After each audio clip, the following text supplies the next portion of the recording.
Hi, my name is McKenna Fetch. This is my informative speech 2, and here's my audience.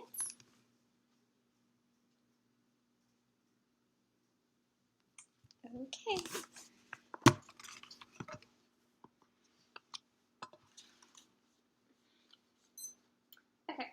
So, what would you think if your neighbor's house had been under construction for 38 years?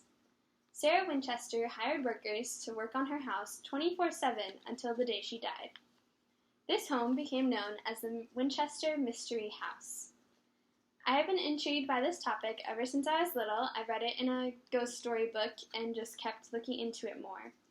And so today I'm going to talk to you about the two main theories behind why this house was built.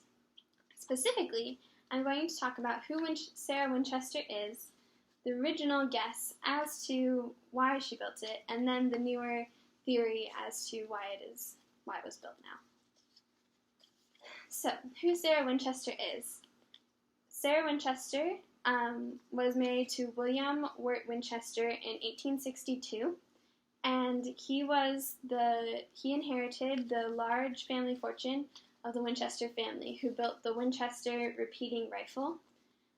This rifle was responsible for the deaths of many people in the Civil War, in the Trail of Tears when they moved all the Native Americans across the country, and in many other different instances.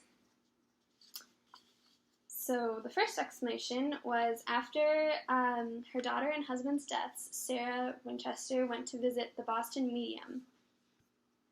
And the Boston medium told her that she would be haunted by the ghosts killed by the rifle until she moved west and built a house. And as long as this house was being built on and continued, she would be safe. So that is the reason why she hired construction workers to work on the house all day, every day. She moved to Santa Clara Valley and turned an old farmhouse into her 7-story mansion.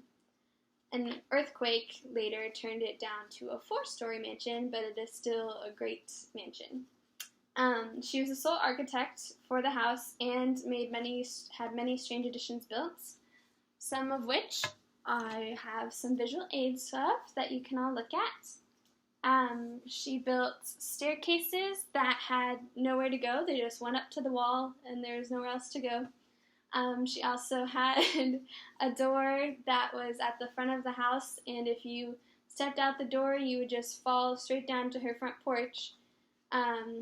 And obviously being not very well. So she did a lot of things like that everyone thought was really strange. All the columns in the house are upside down. And she just had very strange additions to her house that no one understood. The second explanation is that Sarah was supposedly intrigued with the theories of Francis Bacon, who was interested in numerology, and she also was possibly a member of a Freemason group. So some believe that she built the house to find the new initiate, which means finding, she made it like a puzzle to find the person who she believed that she was Francis Bacon reincarnated, and then she wanted to find the person who was her reincarnated, and so she built this house to find them and to see if anyone could solve it.